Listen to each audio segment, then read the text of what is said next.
In the long profound course of Earth's evolutionary history, gravity acts like an invisible iron lock, confining all living creatures firmly to the solid ground.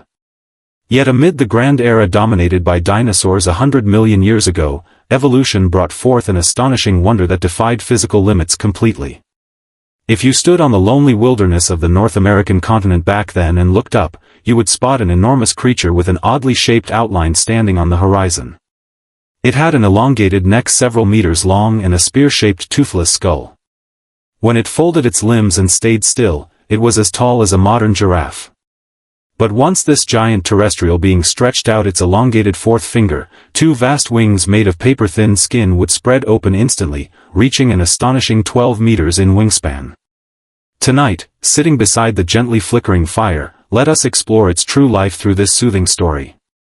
We shall cast aside exaggerated aggressive depictions in films, and quietly understand the lonely fate of Quetzalcoatlus, the largest known flying creature on Earth, in the peace of night. Its entire life was a tens of millions of years long struggle against the sky, evolving its body to the lightest possible state and striving to survive between life and ruin. As night gradually envelopes the noisy world, take a deep breath and follow its giant wings into the peaceful ancient sky free from worldly troubles. The story traces back to the deserts of Texas, America in 1971. Douglas Lawson, a young geology graduate student, unearthed several fragmented ancient fossil bones in the dry cracked red soil of Big Bend National Park. These bones were huge in size, easily mistaken for leg bones of large terrestrial sauropod dinosaurs at first glance. After carefully cleaning off mineral deposits and observing the bone cross-sections under a microscope, he uncovered a shocking secret that stunned the entire paleontological community. The bone walls were as thin as cardboard, hollow inside without marrow, filled with countless honeycomb-like cavities and reinforcing supports. Such structure designed for extreme lightness and structural strength existed solely for one purpose, to overcome gravity and soar into the sky. When the complete forelimb fossils of Quetzalcoatlus were fully assembled, all aerodynamic experts fell into deep silence and confusion.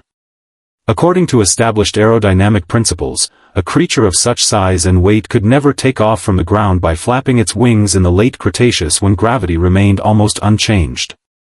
Named after the Aztec feathered serpent deity, Quetzalcoatlus has remained one of the most famous unsolved aerial mysteries in scientific history ever since its discovery, full of contradictions against common sense. Scientists have conducted numerous simulations and debates for decades to figure out how this giraffe-sized giant managed to take flight. Traditional theories insisted that it had to leap off steep seaside cliffs like modern large seabirds and catch rising thermal air currents during free fall. However, fossil sites confirm that Quetzalcoatlus inhabited vast inland plains and sparse shrubs far away from coastlines with no cliffs available for takeoff. This meant it had to launch itself fully relying on its own strength on flat solid land. Latest biomechanical simulations have finally revealed the truth. Instead of jumping with hind legs like ordinary birds, it turned itself into an efficient four-legged catapult. Before taking off, it would fold its membranous wings slowly, support its body with specialized forelimb joints and sturdy hind legs, adjust its breathing and body balance steadily.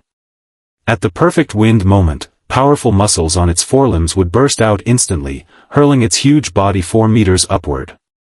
Before gravity pulled it back down, its enormous wings spread wide in an instant, creating deafening air currents and conquering gravity. Every elegant takeoff was actually an extremely risky gamble, risking its entire skeletal structure.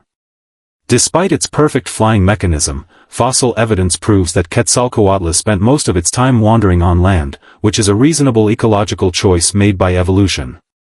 Although the sky provided abundant food sources, its over 200-kilogram body consumed massive energy during long-distance flapping flight.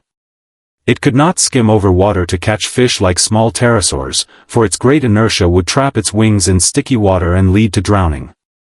To survive among dominant terrestrial giants, it made wise ecological compromise, regarding the sky as convenient transportation and the ground as its main feeding ground.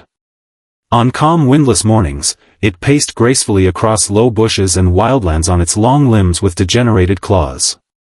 Its 2-meter-long toothless sharp beak worked precisely like a hunting spear, preying on defenseless baby dinosaurs, mammals and ancient amphibians hiding in soil and grass. By virtue of its height advantage, it established a unique mild ruling order without direct conflicts with large carnivores such as Tyrannosaurus rex. Along shimmering inland lakes, its long shadow drifted slowly, like a quiet hermit watching all hunts on the plain indifferently. Let us picture a quiet dusk in the later years of an adult Quetzalcoatlus. Cold evening winds swept across the red soil wilderness, dyed dim bloody red by the setting sun.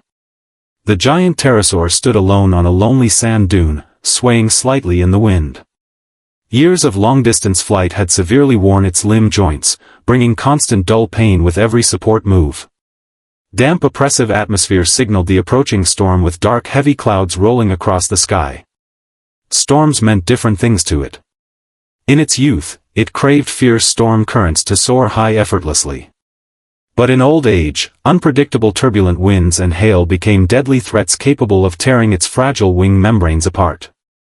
Staring firmly at distant lightning flashes, it breathed heavily, knowing it had to retreat to dense valley shelters before the storm fully swept the plain. It lowered its body slowly, digging deep marks on hard red soil with its limbs and gathering all remaining strength. Without any roar, it fought against fate resolutely and rushed into the dangerous dark sky once again with a dull catapult sound. It had to conquer the wild wind, for staying on land at improper moments would mean being torn apart by night predators. Nevertheless, individual persistence was futile against the irresistible tide of epochal changes. Towards the end of the late Cretaceous, the Earth underwent tremendous internal and external transformations that completely reconstructed global ecosystems. Massive dust clouds caused by asteroid impacts blocked sunlight, leading to a sharp drop in global temperatures. Vast inland shrubs withered and died amid cold and darkness. Small baby dinosaurs and mammals that served as its main food died out rapidly, turning the land into barren frozen wasteland. Worse than hunger was the drastic change of atmospheric conditions and thinning air density. Stable airflow essential for its flight vanished, replaced by chaotic vertical wind shears and cold sinking air currents. Its 12-meter hollow bones evolved for extreme lightness began to crack under violent irregular storms. On desolate barren land, the last Quetzalcoatlus attempted to take off reluctantly, yet one side of its giant wings struck hard rocks fiercely by sudden sinking wind the moment it launched. Harsh bone-cracking echoes spread across the empty wilderness. Its once magnificent wings flapped and tore feebly in cold wind. It could never fly again. The former sky overlord who once defeated gravity was eventually abandoned by the sky it had relied on and guarded all its life, lying lonely on the cold ground. Hundreds of millions of years later, standing in the spacious high-ceilinged exhibition halls of modern museums and gazing up at the suspended complete Quetzalcoatlus skeletons, people feel profound awe rather than estrangement. After a century of repeated verification and correction in physics, aerodynamics, and fossil research, humans have finally restored its graceful four-legged launching posture from those fragile broken bones. The life story of Quetzalcoatlus is an epic telling how life broke physical shackles and dominated the sky through extreme specialization at the edge of survival limits. Its existence and extinction reveal the truth that the price of flight never lies in light feathers, but in devoting all survival chances to unpredictable winds and changing times. Today, the vast plains that once witnessed countless giant wings covering the sky have turned into Texas deserts and modern concrete cities. Yet whenever strong winds blow late at night through old treetops outside windows, we seem to hear its huge leathery wings gliding silently through the quietest high-altitude clouds, carrying echoes spanning hundreds of millions of years.